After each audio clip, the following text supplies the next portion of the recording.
So today's important topic is unconscious TCS and dying patient, unconscious TCS and dying patient। आज का हमारा important topic है unconscious TCS and dying patient। So which will be very helpful for your exams like UPPSC staff nurse, CHO AIMS, CSSB staff nurse या कोई भी nursing competitive examination की preparation कर रहे हैं, then our channel is most important and helpful for you because यहाँ पे most important topic and उनसे रिलेटेड MCQs को कवर किया जाता है। जो आज का इम्पॉर्टेंट टॉपिक है which is unconscious TCS and dying patient. First question here can see the first question. So यहाँ पे आप देखेंगे which technique is most suitable to move an unconscious patient. तो अनकॉन्शियस पेशेंट के लिए विच टेक्निक, कौन सी technique जो है यूज़ होती है, which technique is most suitable होती है to move an unconscious patient. तो अनकॉन्शियस पेशेंट को मूव कराने के लिए कौन सी टेक्निक जो है मोस्ट सुटेबल होती है। तो यहाँ पे आपका करेक्ट ऑप्शन जाएगा B, that is improvised stretchers. इसी टाइप से नेक्स्ट क्वेश्चन आप यहाँ पे देखेंगे which of the following is not a parameter of Glasgow coma scale. Friends, Glasgow coma scale जो है वो बहुत ज़्यादा मोस्ट इम्पॉर्टेंट टॉपिक है Glasgow coma scale. And Glasgow coma scale जो होता है वो बहुत ही ज़्यादा इम्पॉर्टेंट टॉपिक है, मस्ट है ये आपको पढ़ना topic because it is a very important topic Glasgow coma scale, that is GCS। सो GCS पैरामीटर में पूछा है कि GCS पैरामीटर में कौन सा पैरामीटर नहीं होता है, यानी कि GCS में क्या क्या हम चेक करते हैं, GCS स्केल में क्या क्या होता है। सो क्या नहीं होता है ये पूछा है। तो यहाँ पे आपके ऑप्शंस हैं, इसमें से आपको करेक्ट ऑप्शन देना है कि GCS स्केल जो होती है उसमें आई पैरामीटर होता है, yes it is right. I opening parameter होता है, वर्बल भी होता है एंड मोटर एंड पपलरी। तो इसमें करेक्ट ऑप्शन आपका जाएगा D, P that is pupillary response वाला ऐसा कोई पैरामीटर नहीं होता है in the GCS scale. So correct option is B, that is pupillary response. बाकी आई ओपनिंग भी होता है, मोटर भी होता है एंड वर्बल भी होता है। मीन्स EVM से आप याद रख सकते हैं, EVM से आप याद रख सकते हैं। आई एंड वर्बल एंड मोटर ये तीनों पैरामीटर होते हैं, पपलरी रिस्पॉन्स नहीं होता है। सो करेक्ट ऑप्शन आपका जाएगा B, that is pupillary response. तो यहाँ पे हम देखेंगे स्केल के बारे में कुछ इंफॉर्मेशन दी गई है। तो a scale use to assist patient level of consciousness in head injury. तो GCS जो स्केल होती है वो यूज़ की जाती है, GCS स्केल जो होती है वो यूज़ की जाती है पेशेंट लेवल ऑफ कॉन्शियसनेस, यानी कि पेशेंट का जो कॉन्शियसनेस लेवल होता है उसको चेक करने के लिए GCS स्कोर यूज़ की जाती है। एंड हेड इंजरी होती है अगर, तो उसमें जो है पेशेंट के कॉन्शियसनेस को चेक किया जाता है ग्लासोकोमा स्केल की मदद से। एंड GCS जो है इसमें 3 पैरामीटर्स इंक्लूड होते हैं, जैसे कि आई ओपनिंग होती है एंड वर्बल होता है एंड मोटर होता है। तो आई ओपनिंग में जो है 1 to 4 स्कोर होता है एंड वर्बल रिस्पॉन्स में 1 to 5 स्कोर होता है एंड मोटर रिस्पॉन्स में 1 to 6 स्कोर होता है। एंड मैक्सिमम स्कोर जो होता है 15, अगर फुली रिस्पॉन्सिवनेस पेशेंट है तो मैक्सिमम स्कोर 15 रहता है एंड मिनिमम स्कोर जो रहता है वो 3 रहता है। सीवियर न्यूरोलॉजिकल इम्पायरमेंट और डीप कोमा में भी स्कोर जो है वो मिनिमम 3 रहता है। कई बार क्वेश्चन पूछा जाता है कि यहाँ से क्वेश्चन आपका बनता है कि अगर सीवियर न्यूरोलॉजिकल या इम्पायरमेंट ऑफ डीप कोमा में है तो उसका मिनिमम स्कोर क्या रहता है। तो कई बार क्वेश्चन 0 ऑप्शन होता है, तो 0 हम लोग ऑप्शन टिक कर देते हैं, but it is a wrong. तो मिनिमम स्कोर भी जो है 3 रहता है। सो यहाँ पे हम देखेंगे कि नेक्स्ट इसमें बताया गया है score less than 7 required frequent assessment. अगर लेस देन 7 है स्कोर तो फ्रिक्वेंट असेसमेंट की ज़रूरत होती है एंड स्कोर 3 to 7 इंडिकेट करता है कोमा को। नेक्स्ट आप देखेंगे क्वेश्चन यहाँ पे eye score of 3 in a Glasgow coma scale. Glasgow coma के स्केल में 3 स्कोर है तो वो इंडिकेट करता है क्या? 3 स्कोर है तो वो इंडिकेट करता है डीप कोमा को। इंडिकेट किसको करता है? डीप कोमा को। यहाँ पे हम लोगों ने पढ़ा था डीप कोमा में भी स्कोर रहता है 3। नेक्स्ट देखेंगे आप क्वेश्चन यहाँ पे, as per the Glasgow coma scale के कंपेयर ग्लोसोकोमा के स्केल के which of the following is score indicate coma is an adult patient. तो अडल्ट पेशेंट में तो इसमें करेक्ट ऑप्शन रह जाएगा आपका B, that is 5। Next question आप देखेंगे यहाँ पे, next question is so while assessing the level of consciousness, जब लेवल ऑफ कॉन्शियसनेस को असेस कर रहे हैं ऑफ अ पेशेंट, तो लेवल ऑफ कॉन्शियसनेस को असेस कर रहे हैं तो ग्लोसोकोमा स्केल जो है यूज़ करते हैं लेवल ऑफ कॉन्शियसनेस को यूज़ करने के लिए। तो why which of the following is को represent the best motor response from the patient. तो बेस्ट रिस्पॉन्स क्या रहता है? तो इसमें करेक्ट ऑप्शन आपका जाएगा 6। The next question, the minimal score possible on Glasgow coma scale is. तो मिनिमम स्केल क्या होता है ग्लोसोकोमा, यानी कि GCS, जो GCS स्केल होती है तो उसमें मिनिमम स्कोर कितना रहता है? करेक्ट ऑप्शन जाएगा 3। Next option, which of the following, next question is which of the following is use to assess the level of consciousness. तो लेवल ऑफ कॉन्शियसनेस के लिए, उसको चेक करने के लिए, असेस करने के लिए कौन सा पैरामीटर यूज़ किया जाता है? ग्लोसोकोमा स्केल को यूज़ किया जाता है। नेक्स्ट क्वेश्चन आप देखेंगे, नेक्स्ट क्वेश्चन देखेंगे, objective measurement of patient level of consciousness is best determined by using Glasgow coma scale is called. तो इसे कहेंगे कोमा स्केल कहेंगे। नेक्स्ट क्वेश्चन आप देखेंगे, level of consciousness of the head injury patient को हुआ है तो लेवल ऑफ कॉन्शियसनेस को असेस करना है पेशेंट का, तो नर्स क्या यूज़ करेगी? नर्स यूज़ करेगी ग्लोसोकोमा स्केल को यूज़ करेगी लेवल ऑफ कॉन्शियसनेस को चेक करने के लिए अगर पेशेंट को हेड इंजरी हुई है तो। यू ऑब्जर्व, अगर आप ऑब्जर्व करते हैं कि पेशेंट को हेड इंजरी है, ओपन हिज आइज, उसकी आइज़ ओपन, वो आइज़ ओपन करता है ऑन पेनफुल स्टोमलाई, यानी कि पेनफुल स्टोमलाई होता है तो वो आइज़ ओपन करता है, but not on command, but command पे नहीं करता है। He localize site of painful stimulus, यानी कि उनको जो है पेनफुल स्टोमस है, and mutters incomprehensible sound his Glasgow coma scale. तो इसमें करेक्ट ऑप्शन आपका जाएगा बी, दैट इज़ 9 to 10। इसका स्कोर जाएगा इस पेशेंट का 9 to 10। नेक्स्ट आप देखेंगे यहाँ पे, पेशेंट ओपन आई पेनफुल स्टोमस, अगर पेनफुल स्टोमस से पेशेंट ओपन करता है आई तो 2 स्कोर होता है। इस localize the site of the painful stimulus, तो 5 स्कोर यहाँ पे हो गया क्योंकि localize site of painful stimulus है, एंड इनकम्प्रीहेंसिबल साउंड है तो 2 स्कोर हो गया। सो टोटल मिला करके 9 स्कोर हो जाता है। नेक्स्ट आप देखेंगे, eye padding is applied on unconscious patient to prevent. Eye padding जो होता है वो अनकॉन्शियस पेशेंट को अप्लाई किया जाता है क्या प्रिवेंट करने के लिए? तो कॉर्नियल अल्सर को प्रिवेंट करने के लिए आई पैडिंग अप्लाई किया जाता है unconscious. Next question, lithotomy position is given to a patient in all of the following condition except। तो lithotomy position जो है सभी कंडीशन भी दी जाती है किसी एक को छोड़कर। तो वजाइनल डिलीवरी में भी lithotomy पोजीशन देखते हैं, एंड रेक्टल एग्जामिनेशन में भी देखते हैं, कैथेटराइजेशन में भी lithotomy दी जाती है, पर एनीमा में जो है lithotomy पोजीशन नहीं दी जाती है। इससे एक्सेप्ट यानी छोड़ करके एनीमा में नहीं दी जाती है, तो इसलिए करेक्ट ऑप्शन रहेगा हमारा एनीमा, क्योंकि इसमें एक्सेप्ट पूछा है। नेक्स्ट क्वेश्चन,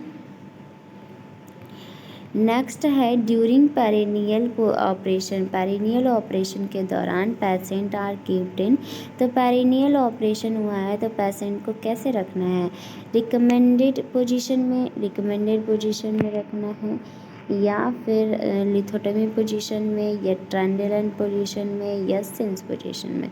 तो अभी हम लोगों ने पढ़ा था कि लिथोटमी पोजीशन जो होती है वो पेरिनियल में भी यूज़ होती है। तो पेरिनियल ऑपरेशन में कौन सी पोजीशन प्रोवाइड करनी है, पेशेंट को कैसे रखना है, तो करेक्ट ऑप्शन आपका इसमें जाएगा लिथोटमी पोजीशन। नेक्स्ट आप क्वेश्चन यहाँ पे देखेंगे, Which position is mostly recommended? Which position is mostly recommended? कौन सी पोजीशन मोस्टली रिकमेंडेड की गई है for rectal examination? Rectal examination के लिए कौन सी पोजीशन रिकमेंड की गई है? तो लिथोटमी पोजीशन रिकमेंड की गई है, या डॉर्सल, या फिर प्रोन, या CIMS position?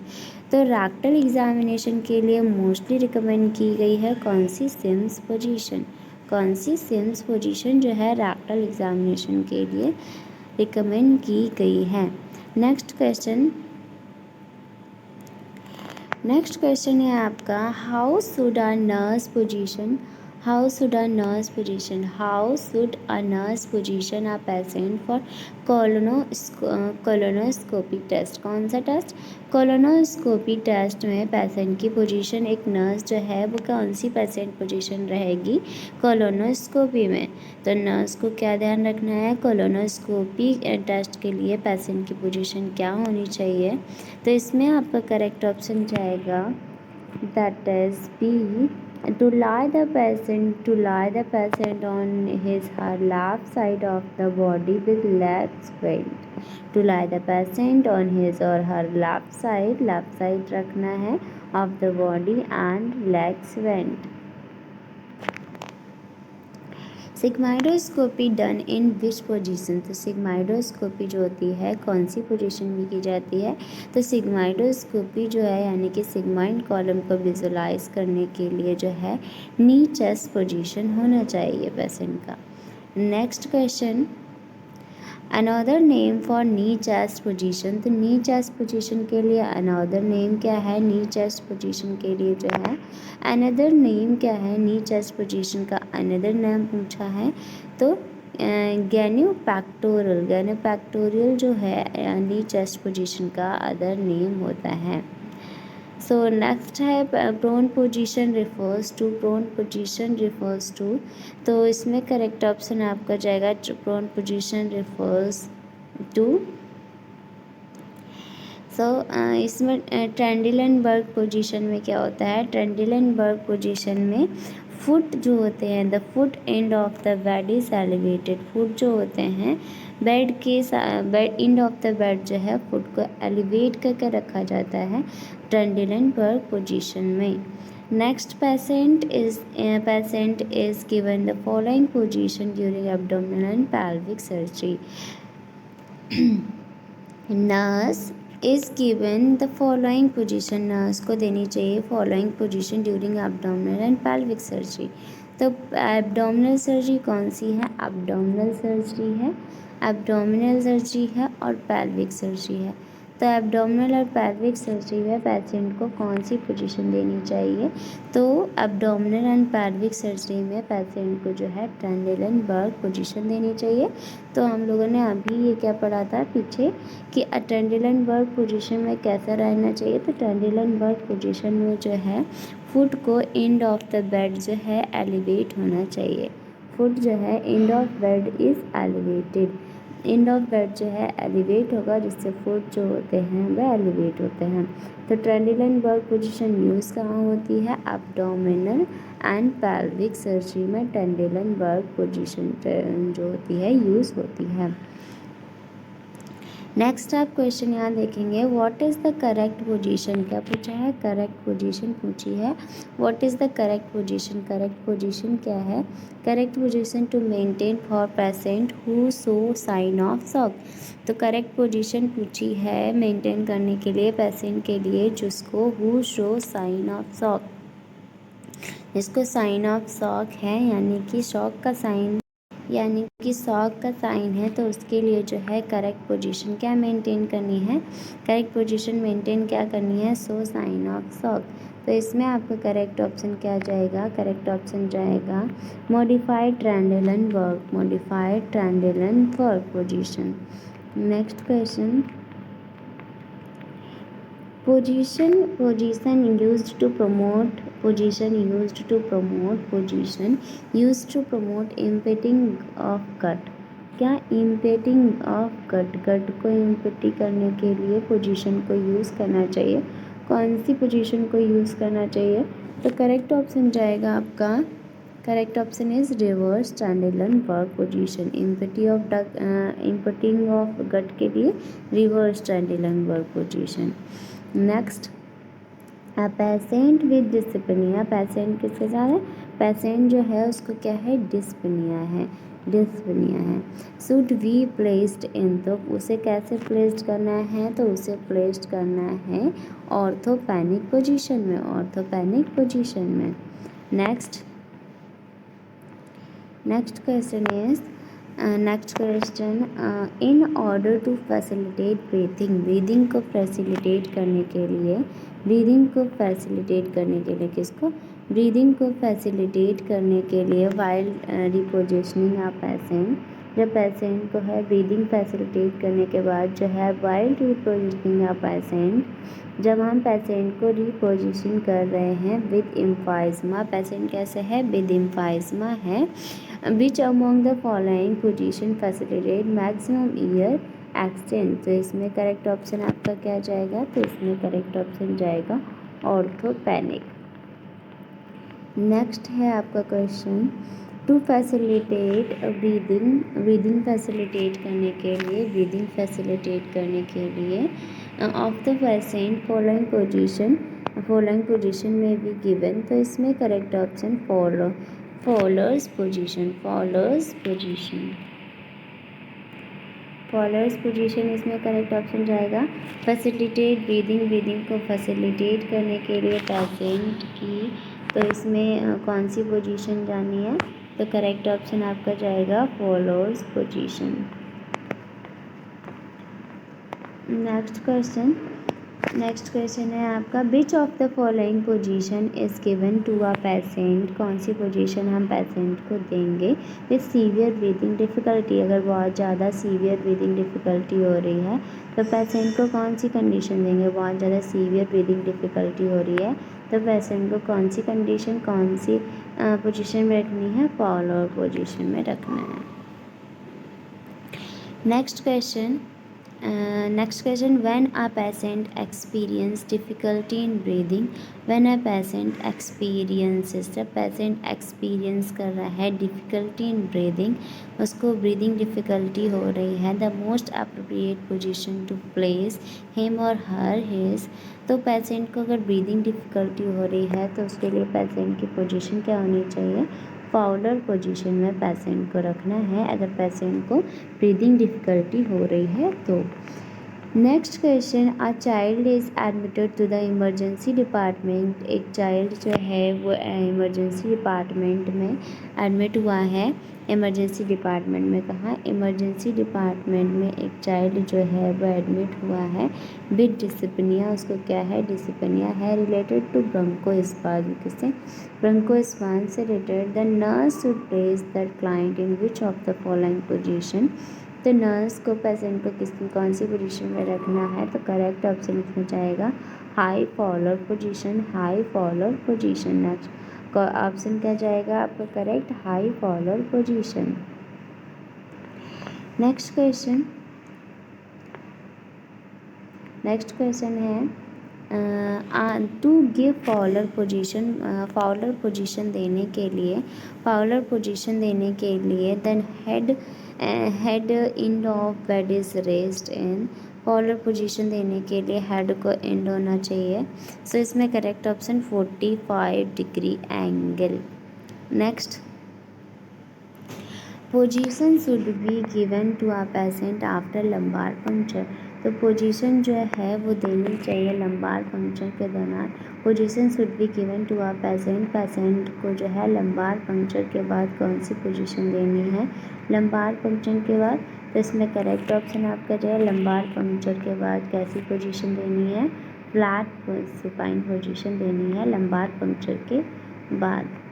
Next question, a patient is scheduled for right total hip replacement.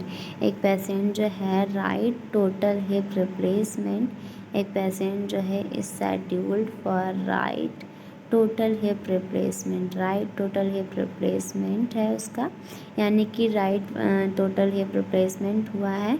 The nurse should teach which of the following post operative leg position. तो नर्स को जो है टीच करना है कि कौन सी position post operative leg position रहेगी। तो इसमें करेक्ट ऑप्शन जाएगा maintain leg in abduction. Maintain leg in abduction. Next यहाँ पे आप देखेंगे थ्योरी पोर्शन की avoid more than 90 degree hip flexion, leg crossing, abduction and extreme internal and external rotation because it enhances the potential for prosthesis discussion of interfere with venous return।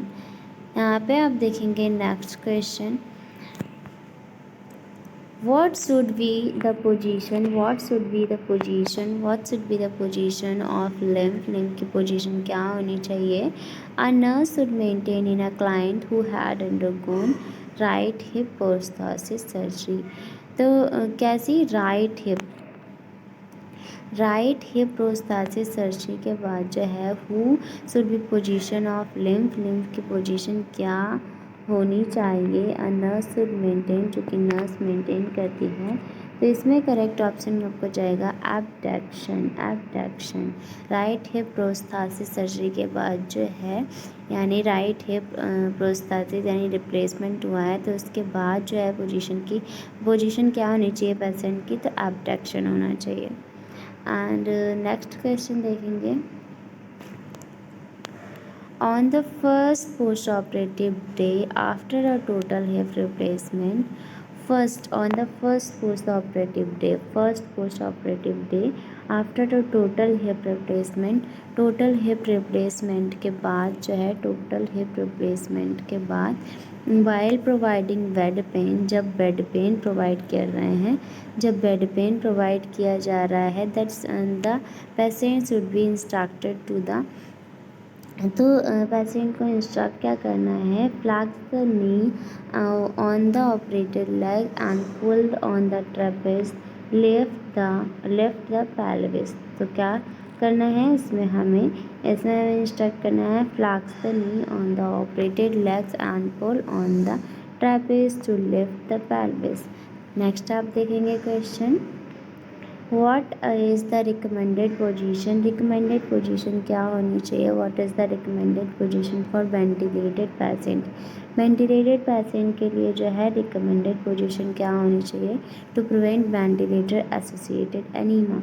तो what is the recommended position. Recommended position क्या होनी चाहिए ventilated patient के लिए, किसकी, ventilated patient के लिए recommended position क्या होनी चाहिए, to prevent ventilator associated anemia. तो इसमें करेक्ट ऑप्शन आपका जाएगा semi recommended position. Semi recommend position जो है रिकमेंडेड पोजीशन होती है फॉर वेंटिलेटेड पेशेंट। जो वेंटिलेटेड पेशेंट होते हैं उनके लिए ये पोजीशन रिकमेंड की जाती है, semi recommend position. Ventilator associated pneumonia को प्रिवेंट करने के लिए जो है सीमी रिकमेंड पोजीशन प्रोवाइड की जाती है। Lateral position for extension to use operation of. तो लैटरल पोजीशन कैसी, लैटरल पोजीशन जो होती है of extension is used for operation of kidney. तो इसमें करेक्ट ऑप्शन जाएगा लैटरल पोजीशन जो है ज़्यादातर यूज़ की जाती है किसकी, किडनी का अगर ऑपरेशन होना होता है तो लैटरल पोजीशन एक्सटेंसिवली यूज़ की जाती है। Next, a patient with cardiovascular disorder. एक पेशेंट जो है जिसको कार्डियोवैस्कुलर डिसऑर्डर है, कैसा कार्डियोवैस्कुलर डिसऑर्डर है, एक पेशेंट को जो है कार्डियोवैस्कुलर डिसऑर्डर है, had a diminished gag reflex, उसको डिमिनिश्ड गैग रिफ्लेक्स हुआ। द नर्स विल, तो नर्स को क्या करना है, तो मेंटेन साइड लाइन पोजीशन को मेंटेन करना है। अगर पेशेंट को कार्डियोवैस्कुलर डिसऑर्डर है एंड गेट रिफ्लेक्स जो है डिमिनिश्ड हो जा रहा है, तो नर्स को करना है साइलेंट पोजीशन मेंटेन करनी है। नेक्स्ट क्वेश्चन आप देखेंगे यहाँ पे the preference point for the measurement of JVP is the preference side क्या होनी चाहिए, एक्सटर्नल एंगल। नेक्स्ट आप देखेंगे यहाँ पे इम्पॉर्टेंट कंटेंट एंड यहाँ पे लिखा है रेगुलर वेनस प्रेशर जो होता है JVP मतलब कि रेगुलर वेनस प्रेशर का मतलब होता है बैक प्रेशर। क्या मतलब होता है, back pressure exerted into the jugular vein from the right side of the heart. The angle formed by junction of manubrium and body of sternum जिसे external angle और angle of Lewis कहते हैं। To estimate jugular venous pressure, jugular venous pressure को estimate करने के लिए patient को रखना है उसका बैक जो है चेस्ट के नेक और हेड जो है एलिवेट रखना है 30 degree above horizontally and vertical distance जो रखनी है between the angle of Louis and the high level of jugular vein used JVP। Next question है what position should the nurse place, किस पोजीशन में नर्स व्हाट पोजीशन कौन सी nurse place करेगी। तो करें इसमें क्वेश्चन पूछा है कि एक नर्स जो है पोजीशन प्लेस करती है the head of the bed to obtain the most accurate reading jugular vein distension. तो जुगुलर वेन कौन सी जुगुलर वेन डिस्टेंशन की रीडिंग के लिए मोस्ट एक्यूरेट रीडिंग कौन सी होनी चाहिए, तो बी दैट इज़ का आंसर हमारा करेक्ट ऑप्शन जाएगा रेज्ड 30 डिग्री।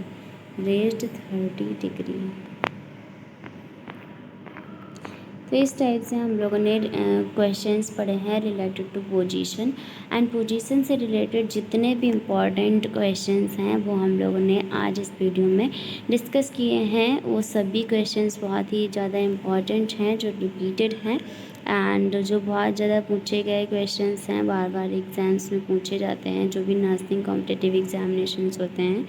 अगर आप जो है नर्सिंग कॉम्पिटिटिव एग्जामिनेशन की प्रिपरेशन कर रहे हैं तो हमारा चैनल आपके लिए बहुत ही ज़्यादा इम्पॉर्टेंट रहने वाला है, बिकॉज़ यहाँ पे सभी मोस्ट इम्पॉर्टेंट टॉपिक उनसे रिलेटेड MCQs को कवर कराया जाता है। अगर आप प्रिपेयर कर रहे हैं कोई भी CHO NHM staff nurse UPPSC staff nurse या कोई भी नर्सिंग कॉम्पिटिटिव एग्जामिनेशन की प्रिपरेशन कर रहे हैं तो उनके लिए।